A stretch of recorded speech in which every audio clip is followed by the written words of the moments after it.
আমার প্রিয় ভাইরা, আমার বন্ধুরা, কোরআন বলছে শোনো, লুকমান আলাইহিস সালাতু ওয়াস সালাম কালো ছিল, বেটে ছিল, আবার কুলি ছিল, কুলি দিন মজুর। আরেক বর্ণনায় আছে লুকমান পশু চড়াইতো, গরু ছাগল চড়াইতো, রাখাল। আরেক বর্ণনায় আসছে লুকমান কামলা দিত মানুষের বাড়িতে, আমাদের বাসায় বুয়ার কাম, বুয়া বুয়া। তো একটু ভালো করেন, লোকটার অনেক বড় ক্ষমতা ছিল লুকমানের। বলেন, লুকমান আলাইহিস সালাতু ওয়াস সালাম অনেক ক্ষমতা ছিল, দেখতে অনেক সুন্দর ছিলেন, একেবারে টাকা পয়সা দিয়ে ভরপুর ছিল নাকি? কিন্তু আল্লাহর কাছে লুকমানের বড় দাম ছিল। কোরআন বলছে শোনো, আল্লাহ রাব্বুল আলামিন লুকমানের নামটা কেন কোরআনুল কারীমের মধ্যে ঢুকালেন? শুধু ঢুকান নাই, মুফাসসিরে কেরামগণ আলোচনা করতে গিয়ে বলেন শোনো, আল্লাহ তাআলা কোন কোন নবী রাসূলের কথাও কোরআনে একবারও আনেন নাই। কোন নবীর ওয়াজ আল্লাহর অতটা পছন্দ হয় নাই। হযরত লুকমানের ওয়াজ আল্লাহর কাছে যতটা ভালো লাগছে, লুকমান আলাইহিস সালাতু ওয়াস সালাম যেমন করে পৃথিবীর মানুষের জন্য কথা বলেছেন, এটা আল্লাহর কাছে বড় প্রিয় লেগেছে। আল্লাহর কাছে লুকমান অনেক দামি হয়ে গেছে। আল্লাহ রাব্বুল আলামিন লুকমানকে এত দামি কেন করলেন? প্রশ্ন তাফসীরের মধ্যে লোকেরা প্রশ্ন করছে, জিজ্ঞাসা করছে, লুকমান এরকম ওয়াজ করতেছে, তো এক লোক দাঁড়ায় বলছে, ও লুকমান, তুমি তো ওই লুকমান যে আমার সাথে খেতে কাজ করছো। বলে, হ্যাঁ আমি ওই লুকমান। তো প্রশ্ন করছে, এমন কি জিনিস তুমি অর্জন করেছো ভাই, যার জন্য তোমার নাম সারা পৃথিবীতে ছড়াইয়া গেছে, তোমার কথা শোনার জন্য সারা পৃথিবীর মানুষ চলে আসে?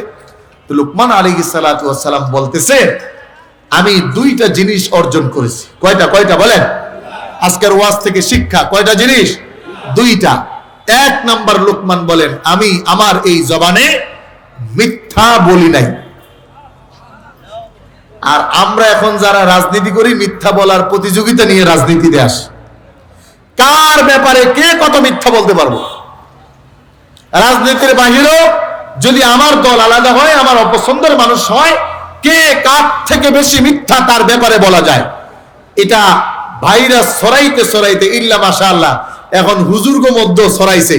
বক্তা যদি তার পছন্দ না হয়, টুপি যদি তার পছন্দ না হয়, জুব্বা যদি তার পছন্দ না হয়, জামা যদি তার পছন্দ না হয়, কথা যদি তার পছন্দ না হয়, তো এক বড় হুজুর আরেক বড় হুজুরের ব্যাপারে মিথ্যা বলতে বিন্দু পরিমাণ দেরি করতেছে না। বাস্তবতা আছে না নাই বলে?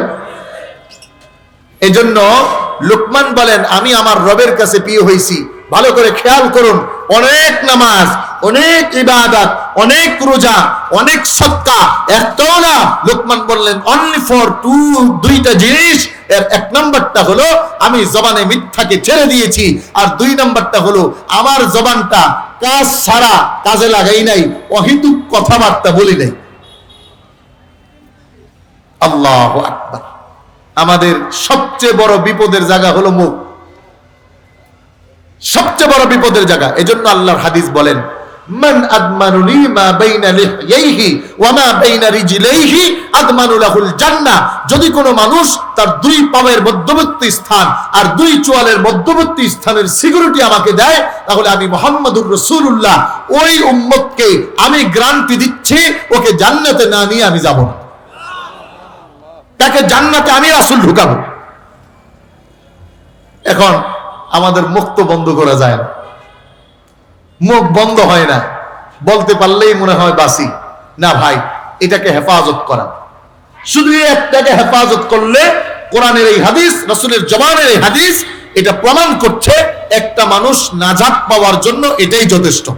কিন্তু দুর্ভাগ্য, আমাদের সমাজে, আমাদের অঞ্চলে, আমাদের দেশে এমন কিছু মানুষ আছে, হেডাম দেখে কথা কইতে পারলেই মনে করে বড়। ওটা হলো আহাম্মকে আকবার, সবচেয়ে বড় বলদ। কথা বুঝেন নাই? মানে কথা বলতে পারলেই নিজেকে বড় মনে করে, এটা সবচেয়ে বড় বলদ। আর এই কাজটা আমাদের দেশে দুই জায়গায় হয়। কয় জায়গায়? জোরে বলেন, কয় জায়গায়? মানে কথা বলতে পারলে আমি বড়, এটা দুই জায়গায় হয়। কয় জায়গায়? এক জায়গায় হয় ঘরের মধ্যে বড় উপরে, আরেক জায়গায় হয় মসজিদে ইমাম সাহেবের উপরে। খুব সচেতন হন, পণ্ডিত্য দেখান। আপনি কি ফেরাউনের চেয়ে বড় পণ্ডিত? আপনি কি কারণের চেয়ে বড় জালেম? না না না না। কত টাকার মালিক সালমান এফ রহমান সাহেব? 36,000 কোটি না, মনে হয় এরকম 36 মিলিয়ন কোটি টাকার মালিক। ওই টাকা দিয়ে কি করছে? ঘোড়ার ডিমও করতে পারে না। সিনা গেঞ্জিটা পরে যাওয়া ধরছে, তাও ধরা খাইছে। এদেশে তো আমরা দেখেছি কত নেতার কত কথা ছিল, যাদের টাকার কোনো অভাব ছিল না, কিন্তু টাকা তাকে বাঁচাতে পারে নাই। এই টাকার জন্য জবানকে নষ্ট করা যাবে না। জবানের একটা কথার দাম আছে। আমি কাউকে আঘাত করে কথা বললাম তো কিয়ামতের দিন লোকটা হতে পারে এখন খাদেম, লোকটা হতে পারে এখন মুয়াজ্জিন, লোকটা হতে পারে আমার কাজের বুয়া, লোকটা হতে পারে আমার কর্মচারী, লোকটা হতে পারে আমার ঘরের বউ। এখন কথা বলে বাইচে গেলাম না, পরকালে বাঁচার সুযোগ নেই। কথা বুঝেন নেই? বুঝলে বুঝ পাতা, না বুঝলে তেজপাতা। এজন্য আহাম্মক যেগুলো বলদ, বুঝ নাই, সমাজ নাই, ওর জবানের হেফাজত করে না। কিন্তু লুকমান বলেন আমি আমার জবানকে নষ্ট করি নাই। দুনিয়ার মানুষ শোনো, আমার রব আমাকে এত দামি বানিয়েছেন দুইটা জিনিস। একটা, আমার জবান বন্ধ ছিল, অহেতুক কোনো কথা বলি নাই। আমাদের অবস্থা গেল এমন, যদি চায়ের দোকানে যায়া আরেকজনের গীবত না করি তাহলে ঘুম আসে না। কথা বুঝেন নাই? চায়ের দোকানে, পাশের দোকানে বৈশা সারাদিন গীবত, আমাদের ঘুম আসে না। অথচ লোকমান বলে আল্লাহর কাছে দামি হওয়ার জন্য বেশি কিছু লাগবে না, জবানটা বন্ধ রাখো অহেতুক কথা থেকে, আর মিথ্যা বলাটাকে বন্ধ করে দাও। পারবেন? চেষ্টা করবেন? কারা কারা চেষ্টা করবেন? হাত দেখান। আল্লাহ আমাদেরকে এই আমলের তৌফিক দিক, বলুন আমিন। হাত নামান ভাইরা আমার। অনেক দাবি কথা, অনেক দামি কথা। এরপরে আবার লোকমানকে জিজ্ঞেস করছে, লোকমান শুধু কি এটাই না, আরো কিছু আছে? এবার হযরত লোকমান বলেন, শোনো, আমার জীবনে আমি আরেকটা কাজ করেছি। আমি প্রায় 4000 নবী রাসূলের খাদেম ছিলাম। 4000 নবী রাসূলের সাথে আমার সাক্ষাৎ হয়েছে। আমি ওই নবী রাসূলকে যখনই পাইছি, আমি তাদের একটু খেদমত করছি। মুরব্বি পাইলে খেদমত করা। এজন্য লোকমান তার ওয়াজের মধ্যে প্রথম শব্দ আনছেন রবের কথা, দ্বিতীয় শব্দ আনছেন বাবা মার খেদমত। সুবহানাল্লাহ বলেন। মানে আল্লাহর কাছে সবচেয়ে দামি ওয়াজ, আল্লাহর কাছে সবচেয়ে দামি বক্তব্য আল্লাহ তাআলা কোরআনে উঠিয়ে দিয়েছেন। লোকমান বলতেছেন আমার অভ্যাস হয়ে গেছে মুরব্বি দেখলেই সেবা করা, মুরব্বি দেখলেই খেদমত করা। আগের দিনে ওইটা ছিল, এখন আর নাই। একটা মুরব্বি মানুষ দেখলে একটু সিটটা ছাইরা দিত। মুরব্বি মানুষ দেখছে তো তিনি একটা বোঝা উঠাইতে পারতেছেন না, একটু উঠাইয়া দিত। একটা মুরব্বি মানুষ দেখছে সিগারেট হাতে থাকলে ওইটা আস্তে হাতের ভিতরে ঢুকেয়া হাতটা পিছনে লইয়া যাইত। কথা বলে, কথা বলে। দেখেন, এই তাফসীর থেকে একটা বিষয় আমার বুঝে আসতেছে, পুরান জিনিসই ভালা। কথা বুঝেন নাই? বাংলায় আছে কি, পুরান চাইলে বাতে বলে। মানে আগের দিনে আমাদের লোকাল শিক্ষাটাই ভালো ছিল। এখন ইউনিভার্সিটি বড় হয়েছে, আধুনিক হয়েছে, ডিজিটাল ব্যবস্থা হয়েছে, কম্পিউটারাইজ হয়েছে, বিল্ডিং হয়েছে, মানুষের চরিত্র নষ্ট হয়েছে। কথা বলেন ঠিক কি? এজন্য রাসূল বলেছেন ইসলাম তার আগের রূপে ফিরে যাবে। দিন যত যাবে আগের রূপে আসবেই, সন্দেহ নাই। এজন্য ছেলেরে অনেক বড় পিএইচডি ডিগ্রিধারী বানায় লাভ নাই। এই এলাকার ঘটনা, সুপ্রিম কোর্টের আইনজীবী আমার কাছে এসে কান্না করে বলছে, হুজুর ছেলেকে মানুষ বানাইছি, আমার একবার আব্বাও কয়ে জিগায় না। কত বদনসিব, আমার কোটি টাকা আছে কিন্তু আমার সন্তান আমারে বাবা বলে না। এর মতো নিকৃষ্ট আর কেউ হতে পারে? আমার সন্তান আমাকে বাবা বলে না, আমি কত খারাপ মানুষ বলে। অথচ আমরা নিজেদেরকে মনে করি ইয়ামাহা। না, আল্লাহ রাব্বুল আলামিন এই তাফসীরে বোঝাচ্ছেন যে আল্লাহর কাছে দামি হওয়ার জন্য যশ খ্যাতি অনেক কিছু নয়, আল্লাহর কাছে দামি হওয়ার জন্য ছোট্ট জিনিস যথেষ্ট। বলে দুইটা কাজ করো, আর সাথে মুরব্বি যখন দেখো তার খেদমত করো। এখন বাবা মার খেদমত তো মুরব্বি খালি শ্বশুর শাশুড়ি খেদমত করে, বাবা মার খবর নাই। আর একদল আছে খালি পীরের কাছে খাওয়ান লিয়ে যায়, বাবা মার খবর নাই। আছে না নাই? সাবধান। লুকমানের ওয়াজ বলতেছে না, আমি আমার বাবা মার খেদমত করেছি এবং আমার সন্তানকে বাবা মার খেদমতের জন্য বলেছি। আর একটা ইতিহাস লোকমানের জীবনে পাওয়া যায়। আল্লাহ রাব্বুল আলামিন লোকমানকে কেন এত দামি বানালেন? যেখানে নবীদের ওয়াজ আল্লাহ তাআলা উঠালেন না, অনেক নবী রাসূলের নাম পর্যন্ত আল্লাহ তাআলা যুক্ত করলেন না। ইবেন কি আবু বকর, ওমর, উসমান, আলী তাদের মতো জলিলুল কদর সাহাবীর চেয়েও আল্লাহ রাব্বুল আলামিন তাকে এত দামি বানালেন, অন্যান্য নবীর চেয়েও দামি বানালেন। কারণ কিতাবের মধ্যে পাওয়া যায় লোকমানকে আল্লাহ তাআলা অফার করেছেন, লোকমানকে অফার করেছেন, লোকমান তুমি কোনটা নিবা? এক হলো নবুয়তি, আর এক হলো সালেহ নেককার বান্দা। আল্লাহ রাব্বুল আলামিন লোকমানের কাছে জানালেন, লোকমান তোমার পছন্দ কোনটা? দেখবেন মাঝে মাঝে যদি যোগ্যতা ভালো হয় তাহলে চেয়ারম্যান সাহেব ডেকে বলে আপনি চাকরিতে জয়েন করেন, টাকাটা আর বেতনটা আপনার হাতে বসায় নেন। আমিও এক জায়গা থেকে শহরে আরেক জায়গায় যখন গেছি, মাঝখানে এক জুমা পড়াইতে পারি নাই, পরের জুমায় গেছি আর কয় হুজুর যা লাগে নেন তবে থাকেন। কখন বলে অফার? বলে যখন বেশি পছন্দ হয়ে যায় তখন অফার দেয়। অফার অফার আর চাওয়ার মধ্যে পার্থক্য আছে। যে চায় না তার জন্য অফার অপেক্ষা করে, ক্ষমতা যারা চায় না তাদের জন্য অপেক্ষা করে, নেতৃত্ব যে চায় না তার জন্য অপেক্ষা করে, পদ যারা চায় না তার জন্য অপেক্ষা করে। আর যেটা অপেক্ষিত হয়ে আসে ওইটা অনেক দামি, ওইটা আল্লাহর পক্ষ থেকে মঞ্জুর হয়ে আসে। আল্লাহু আকবার। এজন্য দুনিয়ায় কোনো কিছু চাইয়া নিবেন না, চাবেন কম, অপেক্ষায় থাকবেন, আল্লাহ বরাদ্দ করেন, আপনার পক্ষ থেকে আনেন।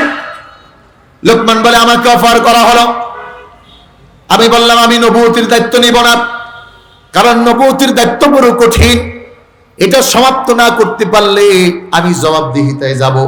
কিন্তু নবী হওয়ার পরে আল্লাহ বাঁচানোর মালিক ছিল, সব কিছু থেকে আল্লাহ বাঁচাবেন। তারপরেও লোকমান নবুয়তির দায়িত্ব না নিয়ে নেককার বান্দা হওয়ার স্বপ্ন দেখালেন, নেককার বান্দা হওয়ার সিলেকশন করলেন। কোন কোন তাফসীর কারকগণ বলে শোনো, দুনিয়ায় নবীদের একটা জবাবদিহিতা আছে। যেমন ভাবে কোন ব্যক্তি যখন দায়িত্বপ্রাপ্ত হয় তখন তার উপর কাজ অর্পিত হয়ে যায়, জবাব দিতে হয়। আর একজনের দায়িত্ব নেই কিন্তু কাজ করলে এটা মানুষের কাছে আরো প্রিয় হয়ে যায়। সুবহানাল্লাহ বলে। যেমন সহজে বুঝবেন, যখন আমাদের দেশের চিন্তাটা বলি, একটা কাউন্সিলর হয়, একটা চেয়ারম্যান হয়, একটা মেম্বার হয়, তখন হে চুরি না করলেও মানুষে মনে মনে করে চুরি কি আর না করে নাকি? বাস্তবতা বলেন। মানে এরকম আমার পরিচিত, আমার জানা আছে যে এক পয়সাও হেরফের করে না, কিন্তু তারপরেও কিছু মানুষ তার বিরোধী দল যারা, তারা মনে করে চুরি আবার না করে নাকি। আবার দেখবেন গার্মেন্টস সেক্টরে যে অ্যাকাউন্টসে দায়িত্ব থাকে, অ্যাকাউন্টসের তারে বাকি কর্মচারীরা মনে করে এত টাকা লেনদেন করে এ আবার কিছু না খায়া আছে নাকি। কিন্তু যার এই দায়িত্ব নাই ওই লোকটার ব্যাপারে সন্দেহ নাই। লুকমান আলাইহিস সালাতু ওয়াস সালাম বুঝাতে চাইলেন, শুনো, দুনিয়ায় পাগল হয়ে না দায়িত্বের জন্য। নবুয়তি অনেক বড় দায়িত্ব, আমাকে আল্লাহ অফার করার পরেও আমি আল্লাহর সেই নবুয়তি না নিয়ে নেককার বান্দা হওয়ার প্রজেক্টরটা সিলেক্ট করলাম। কেন? বলে আমার উপর দায়িত্ব নাই, আমি রবের প্রশংসা করব, আমি রবের ইবাদত করব। কেউ কেউ বলেন যে মুমিন বান্দা আল্লাহর কাছে অনেক ক্ষেত্রে নবুয়তির পদ বাদ দিয়ে সবচেয়ে বড় পদে অধিষ্ঠিত হয়ে যায়। বলেন সুবহান। কারণ নবীদের তো আলাদা একটা জায়গা, ওটা আলাদা স্টপ। কিন্তু বান্দার পছন্দ, আল্লাহর কাছে পছন্দনীয় হওয়ার জন্য নেককার হওয়া কতটা জরুরি।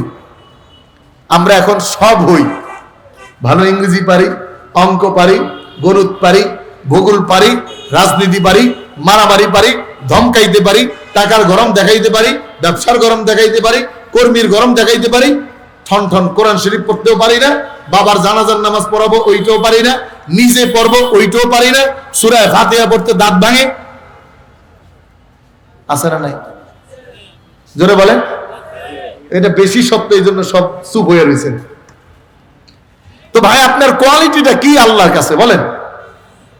আপনি সব পারলেন, সব তো ক্ষণস্থায়ী, ওটা স্থায়ী কোনো বরাদ্দ নাই।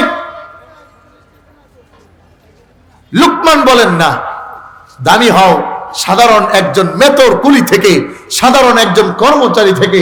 আল্লাহ রাব্বুল আলামিন আমাকে এত পছন্দ করছেন, এই কারণ ছিল ওইটা। আরেকটা গুণের ব্যাপারে তার জীবনে পাওয়া যায় যে লুকমান আলাইহিস সালাতু ওয়াস সালাম এক মালিকের কর্মচারী হয়ে তো বাগানের দায়িত্ব নিছেন। কর্মচারী বাগানের, মালিক তাকে দায়িত্ব দিয়ে চলে গেছে। মালিক চলে গেছে, পরের মাসে লোকমান বাগানের ফল বিক্রি করে মালিকের কাছে টাকা পাঠিয়ে দিছে। মালিকের সন্দেহ, লোকটা বেটে, দেখতে কালো, আবার অত বেশি জুইতেরও মনে হলো না, আল্লাহই জানে কাজ কাম না জানি কেমন করে। কিন্তু দেখে মাস যায়, প্রতি মাসের টাকাটা হিসাব করে মালিকের কাছে পৌঁছে দেয়। দিন যত যাচ্ছে তো টাকার অঙ্ক বাড়তেছে। মালিক বুঝে গেছে, না কর্মচারী খুব ভালো পাইছি, আমানতদার পাইছি, আমার ব্যবসাও বাড়তেছে। কারণ দোকানের কর্মচারী যদি চোর হয়, ওই ব্যবসা জীবনও টিকে না। কথা বুঝেন না? আপনার ব্যবসায় যদি দেখেন খালি লস, তাহলে আপনার ঘরের মধ্যে ওই দোকানের কর্মচারীর কোন একটা ইঁদুর আছে, যে প্রতি মাসে লাভের 1000 2000 পকেটে ঢুকাইতেছে, আপনি জানেন না প্রতিদিন। কারণ নগদ ব্যবসা যেটা, এটা তো টাকা আসে প্রতিদিন, সব টাকা হিসাব করে রাখাও সম্ভব না, আর একটা মালিকের পক্ষে সব দেখে রাখাও সম্ভব না, সিসি ক্যামেরা লাগানোর পরেও ধরা সম্ভব না। যদি মালিক ভালো না হয় আর কর্মচারী ভালো না হয়, তো হেকায়ার মধ্যে লেখে লুকমানের মালিক দেখে প্রতি মাসে টাকা পাইতেছে, টাকার অঙ্ক বাড়তেছে। মালিক বলেন, বড় আত্মতৃপ্তি হলো, আমি বুঝলাম আমার কর্মচারীটা ভালো পড়েছে, আমার ব্যবসাও বাড়তেছে, লাভও হচ্ছে। একদিন, 2 দিন, 1 বছর চলে গেল, মালিক আসে নাই। 2 বছর চলে গেল, মালিক আসে নাই। এরকম করে 12 বছরের মধ্যে মালিক আর বাগানে আসে নাই। 12 বছর খালি টাকা পাইছে ঘর থেকে। 12 বছর পরে মালিকের মন ছুটে গেছে, আহারে, আমার ওই যে কর্মচারীটা রাইখা আসলাম 12 বছরে, বাগানটা না জানি কেমন সুন্দর হয়েছে। আর মালিক ওই কর্মচারী চিন্তা করলেন যে কর্মচারীটা কেমন আছে, একটু তো যাওয়া দরকার। কিতাবের মধ্যে লেখে, লোকমানের বাগানের মালিক বাগানে আইসা লোকমান রে বলতেছে, লোকমান, এই বাগানের সবচেয়ে ভালো ফলটা আমাকে দাও। তো লোকমান আলাইহিস সালাতু ওয়াস সালাম মালিক রে বসাইছে। লোকমান বাগানের ভিতরে ঢুইকা একটা ফল পেরে মালিকের সামনে কেটে দিয়েছে। তো লোকমান আলাইহিস সালাতু ওয়াস সালাম মালিকের সামনে যখন ফল দিছে, তো মালিক ফল নিয়ে মুখে কামড় দিয়া লোকমানের প্রতি রাগ হয়ে গেছে, যে লোকমান, এটা কোনো কথা হলো? তোমাকে তো জানতে চাইলাম ঠিক আছো কিনা, বললা হ্যাঁ। তুমি মনে মনে যে এতটা রাগ হয়ে আসো আমার প্রতি, আমি তো এটা জানি না। লোকমান বলে, মালিক কেন? যে তোমাকে বললাম 12 বছর পরে কত বড় একটা স্বপ্ন নিয়ে আসছি, যে একটা বাগানের ফল খাবো, কত সুন্দর বাগান তুমি বানিয়েছ, প্রতি মাসে টাকা বুঝিয়ে দিচ্ছ, এই আমার গাছের ফলটা আমি খাইতে আসছি বাগানের, তো এমন একটা ফল দিলা, তিতার জন্য মুখে দিতে পারলাম না। লোকমান মালিকরে ডাক দিয়া বলে, মালিক, মনে কিছু নিবেন না, আপনি আমাকে তো এইসব বলছেন বাগানের ভালো ফলটা আপনাকে দেওয়ার জন্য। আচ্ছা মালিক, বলেন তো, আমি তো 12 বছর এখানে আছি, এই 12 বছরে আমি বাগানের কোনো ফল আমার জিহ্বায় লাগাই নাই। 12 বছরে আমার এই বাগানের কোনো ফল আমি আমার জিহ্বায় লাগাই নাই। তো আমাকে আপনি বলেন তো, আমি কেমনে জানবো বাগানের কোন ফলটা মিঠা, কোন ফলটা তিতা, কোন ফলটা ভালো, কোন ফলটা মন্দ? কারণ 12 বছরে তো আমি কোনো ফল খাই নাই। মালিক অবাক, কেন, তোমাকে কি ফল খাইতে নিষেধ করেছি? বলে, না মালিক, তবে আপনি আমাকে যাওয়ার সময় বলছেন বাগান পাহারা দেওয়ার জন্য, বাগানের ফল খাওয়ার জন্য না। এটা আমার কাছে ছিল আমানত, এই আমানত আমি 12 বছর 1 ইঞ্চিও নষ্ট করে দেই নাই। মালিক গো, আমার ভুল হয়েছে, মাফ করবেন, আপনাকে আমি ইচ্ছা করে এই তিতা ফল দেই নাই। আর চিন্তা করেন, আমাদের কাছে যদি মোটামুটি এমন বাগান কোনো থাকতো, তাহলে নিজেও খাইতাম, বেয়াই বাইক পাঠাইতাম, মাইয়ার বাড়ি পাঠাইতাম, বন্ধুরে দাওয়াত দিয়ে আনতাম, বিদেশ পাঠাইতাম, আর চুরি যা করতাম এটা তো আলাদাই। তা আমরা আল্লাহর কাছে প্রিয় হব কেমনে বলেন? এজন্য বান্দা আল্লাহর কাছে প্রিয় হতে হয় আল্লাহর পছন্দের গুণ দিয়ে। একটু জিকির করুন, লা ইলাহা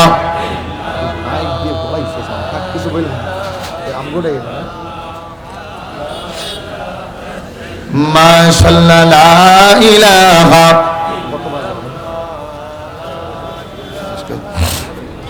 জোরে, লা ইলাহা, লা ইলাহা ইল্লাল্লাহু মুহাম্মাদুর রাসূলুল্লাহ সাল্লাল্লাহু আলাইহি ওয়াসাল্লাম।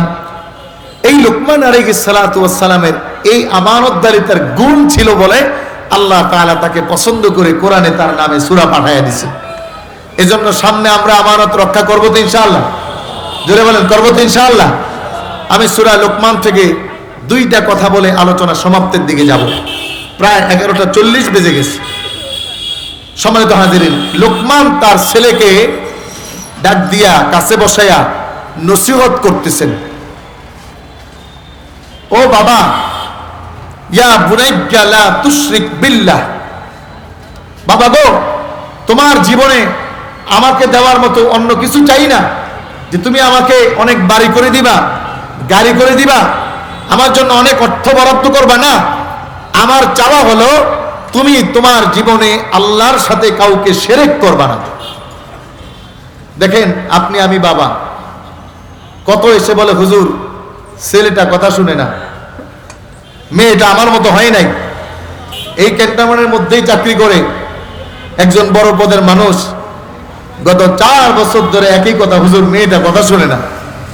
আফসোস, বলে আপনি তো আপনার সন্তানকে কোনোদিন দায়িকা এই আল্লাহর সাথে শিরক করবে না, আপনার রব আল্লাহ তাকে চিনান নাই। সন্তানদের দায়িকা কোনোদিন এই কথা বলেন নাই যে আমি চলে যাওয়ার পরে দোয়া করতে হবে তোমাকে, আমি চলে যাওয়ার পরে জানাজা দিবে তুমি, আমি চলে যাওয়ার পরে আমার এই সব সম্পত্তি দ্বীনের পথে ব্যয় করার দায়িত্ব তোমার, আমার সব দায়িত্ব তোমার, তুমি ভালো গুণ অর্জন করবে আর আল্লাহর সাথে জিন্দেগিতে কাউকে শিরক করবা না। আমার গাড়ি না হলেও চলবে, বাড়ি না হলেও চলবে, এই কথা বাবা হিসাবে আপনার বলা দায়িত্ব ছিল, দায়িত্ব। কোরআন বলছে, ইয়া বুনাইয়া লা তুশরিকি বিল্লাহি ইন্নাশ শিরকা লাযুলমুন আযীম। হযরত লোকমান সন্তানকে ডেকে বলে, কলিজার টুকরা সন্তান আমার, তোমার কাছে আমার আবেদন হলো এই, যেন শিরক তুমি না করো। কারণ শুনে রাখো, জেনে রাখো, ইন্নাশ শিরকা লাযুলমুন আযীম, শিরক হলো গুনাহের মধ্যে সবচেয়ে বড় গুনাহ। যেই মানুষটা আল্লাহর সাথে শিরক করতে পারে, ওই সন্তানটা বাবা মার সাথেও বেয়াদবি করতে পারে, ওই সন্তানটা মুরব্বীদের সাথেও বেয়াদবি করতে পারে, ওই সন্তানটাই সমাজের জন্য ত্রাস হয়ে দাঁড়ায়, ওই সন্তানটাই নামাজে মসজিদে যেতে চায় না, ওই সন্তানটাই আরেকজনের অর্থ মেরে খাওয়ার মতো গুণ অর্জন করে। কারণ ওই সন্তানটা তার আল্লাহর ভয় অন্তরের মধ্যে ঢুকায় নাই। এজন্য লোকমান তার ছেলেকে উদাহরণ দিতে গিয়ে শুরুতে বললেন, লা তুশরিক বিল্লাহ, তোমার জীবনের সবচেয়ে বড় কাজ হলো আল্লাহর সাথে কাউকে শিরক করবা না। এখন আমাদের এই নসিহত আমাদের বাবা কয়জনের করেছে বলেন? আমার বাবা আমাকে করেছে। আমার বাবা আমাকে করেছে যখন 7 বছরের ছেলে আমার বাবা এই কোলে বসায়া বসায়া পড়াইতো, সাবধান, কোরআন ছাড়বা না, শিরক করবা না, আমরা মরে গেলে দোয়া করবা। এখন আপনি তো আপনার সন্তানকে ভালো চান, আপনার সন্তান থেকে প্রত্যেকটা বাবাই তো চায় বাবার অসুস্থর সময় সন্তানটা কাছে এসে বাবার মাথায় হাত দিক, বাবার ওষুধ খাওয়ার সময় বাবার সন্তানটা ওষুধটা খাওয়াইয়া দিক। বলেন চায় কি চায় না? কে না চায়? কয়দিন আপনার বাবার পায়ের নৌকাইটা দিছেন, কয়দিন মায়ের নৌকাইটা দিছেন, কয়দিন বাবার নাকের পশমকাইটা দিছেন। বাবা মা আছে, এখন দাম নাই। ছেলে আসে রাত্রে একদিকে, বাবা আসে আরেক দিকে। ছেলে বড় রাজনীতিবিদ, সারাদিন ব্যস্ত, বাবা বড় রাজনীতিবিদ, সারাদিন ব্যস্ত। বাবারও জিজ্ঞাসার টাইম নেই কেমন আছো, ছেলেরও জিজ্ঞাসার টাইম নেই কেমন আছো। ফোন দিয়ে বলে আজকে প্রোগ্রাম কই, এখন কই আছো, কেমন আছো, এই শব্দ আর জিজ্ঞানের সময় তার নাই। এখন আপনি কাদা মাটিকে ইট বানাইলে ইট হবে, যদি মূর্তি বানান তাহলে কি হবে বলেন? কাদা মাটি ইট বানাইলে তো ইট হয়, গোড়া বানাইলে গোড়া হয়, মূর্তি বানাইলে মূর্তি হয়, যেটা বানাবেন ওটা হবে। এখন আপনার ছেলে মদের বোতল ঘরে নিয়ে বসে থাকে, আবার আপনাকেই মদের বোতল আইনা দিতে বলে কেন? বলে আপনি আপনার সন্তানদের ভালোটা শিখান নাই, আপনি ছিলেন খারাপ তো সন্তানরাও শিখাইছেন খারাপ। আপনিও মদের বোতল ছাড়েন নাই, সন্তানও মদের বোতল ছাড়ে নাই। আপনি কোরআন ধরেন নাই, সন্তানও কোরআন ধরে নাই। আপনি কোরআনের ইজ্জত বুঝেন নাই, সন্তানও কোরআনের ইজ্জত বুঝে নাই। কথা বলেন? Same to same. লোকমান বলে না না, আমি কি এমনি দামি হইছি? আমার ওয়াজটা আল্লাহকে এমনি পছন্দ করছে? কই না, আমার ওয়াজের শুরুটা ছিল লা তুশরিক বিল্লাহ। ও আমার বাবা, ও আমার বাবা, ও আমার বাবা, জীবনে অনেক বড় কিছু হও, আমার চাহিদা নাই, কিন্তু আমার চাহিদা তোমার কাছে একটা, বাবারে তুমি আল্লাহর সাথে শিরক করবা না। যেই সন্তান আল্লাহর সাথে শিরক করে না, ওই সন্তান বাবার বিরুদ্ধে যায় না, ওই সন্তান বাবার উপর চক্ষু উঠায় না, ওই সন্তান বাবার পেটে লাথি দেয় না। আমরা দেখছি দুনিয়ায় অস্থায়ী ব্যারিস্টার বানাইছে, ইঞ্জিনিয়ার বানাইছে, ডাক্তার বানাইছে, গবেষক বানাইছে, বড় এমপি বানাইছে, মন্ত্রী বানাইছে, ওই সন্তান আবার বাবার পেটে ছুরি মারছে। ওই সন্তান বাবারে ব্ল্যাকমেল করছে। গাঁজা ঘরে আইনা দিতে হয়, মদ ঘরে আইনা দিতে হয়, যা যা যেমনে কয় তেমনি শুনতে হয়। কারণ কি? কারণ সন্তানরে তো মানুষ বানান নাই। এখন আমার এই কথার অর্থ এটা না আপনি খালি মাদ্রাসায় পড়ায়া মানুষ বানান না। আমার এই কথার অর্থ হলো আপনি ইসলামী শিক্ষা ফরজিয়াত যেটা ইসলামী এটা শিখান, এরপরে মনে চাইলে মাদ্রাসায় পড়ান, মনে চাইলে ডাক্তার বানান, মনে চাইলে ইঞ্জিনিয়ার বানান। যদি এটা করে দিতে পারেন তাহলে ডাক্তার হবে, কিন্তু আমার মতো 1.5 মিনিটে 4200 টাকার পরীক্ষা পাইবেন না। গত কয়েকদিন আগে ডেঙ্গু হয়েছিল, গেছিলাম, আশেপাশে একটা নাম কোয়া যাবে না। 1.5 মিনিট ডাক্তার সাহেব 4200 টাকার ট্রিটমেন্ট লিখে দিলেন। পরে আমার পরিচিত এলাকারই আরেকজন দিয়ে খবর নিলাম যে আসলে কি কি পরীক্ষা। হুজুর একটা তো দিছে অযথাই, ওইটার দামই 2200 টাকা। বললাম কেন? বলে একটা পার্সেন্টেজ পাবে। তো ডাক্তার হইয়া গলা কাটা মুরগির মতো পার্সেন্টেজ নেয় কখন? যখন ওই আমানতদার শিখায় দেয় নাই। আবার ইঞ্জিনিয়ার হইয়া রাস্তার মধ্যে রডের বদলে বাস দেয়। এত বুয়েটের ইঞ্জিনিয়ার রডের ভিতরে বাস দেয় কেমনে রে ভাই? ব্রিজ করার আগে ভেঙে পড়ে কেমনে রে ভাই? অনুদান আসে 500 কোটি টাকা, এর মধ্যে 100 কোটি টাকাও নাই, কেন ভাই? বলে ওই লোকমানের মতো ভালো ওয়াজ কইরা সন্তান ভালো বানান নাই। কথা মনে হয় খুব তিতা লাগতেছে, খারাপ লাগতেছে, তাই তো? আর একটু চিন্তা করেন জীবনে একবার ভাই, জীবনে একবার তো করেন। আজ কেন এত হাহাকার? আপনি দেখেন লোকমানের ওয়াজ যদি শুরুতেই লাগায় দেয় তাহলে এই সন্তান দেশেরও সম্পদ, দশেরও সম্পদ। এই সন্তান কোনোদিন ব্যাংক লুট করতে যাবে না, এই সন্তান কোনোদিন আরেক বাড়িতে ডাকাতি করতে যাবে না। এখন সব গোড়ায় হলো গলত। সবাই খালি কয় হুজুর আমার ছেলেটা যেন ভালো হয়, আমার ছেলেটা যেন ভালো হয়। ছেলে ভালো হবে কেমনে? আপনি ভালো হওয়ার মেডিসিন দেন না তো। এখন প্রশ্ন, ছেলেকে শিখাইতে হলে নিজে তো ভালো হতে হবে। এখন বাবাই খায় গাঁজা, তো ছেলে তো একটি বড়টাই লবে। এই জন্য সম্মানিত ভাইরা আমার সন্তান ভালো হওয়া দরকার আছে না নাই? জোরে বলেন আছে না নাই? আরে হুজুর ভাড়া করে কয়দিন দোয়া করাবেন বলেন? হুজুর ভাড়া করে কয়দিন দোয়া করাবেন? হুজুর আপনার বাবার জন্য কয়দিন দোয়া করবে? 500-1000 টাকা। আবার বাংলাতে একটা আছে, হুজুরের টাকা বেশি না দিলে দোয়া ছোট করে, টাকা বেশি দিলে দোয়া বড় করে। এই জন্য নিজের সন্তানকে দোয়াকারী বানান, কাজে লাগবে। আশেপাশে প্রতিষ্ঠানগুলো এসেছে, ভালো ভালো সব প্রতিষ্ঠানগুলোতে খবর নেন, আপনার সন্তানটাকে কোরআনটা শিখাইয়া দেন। এরপরে ইংরেজি শিখান, বাংলা শিখান, গণিত শিখান, ভূগোল শিখান, সমস্যা নাই। ওর যেটা পছন্দ হয় ওটা দিয়েও চলবে। আমার বাংলাদেশ সরকারের মাস্টার্সের সার্টিফিকেট আছে, ফার্স্ট ক্লাস পাস, যেটা দিয়ে আমি ভালো লেভেলে একটা সরকারি চাকরি করতে পারি, কিন্তু আমার ওইটার দিকে ঝোঁক নাই। আমার যেভাবে চলতেছে দিন আলহামদুলিল্লাহ। তো সন্তান যোগ্য হবে, কখনো যেটা দিয়ে মন চাবে ওর একটা রিজিকের সন্তান হবে।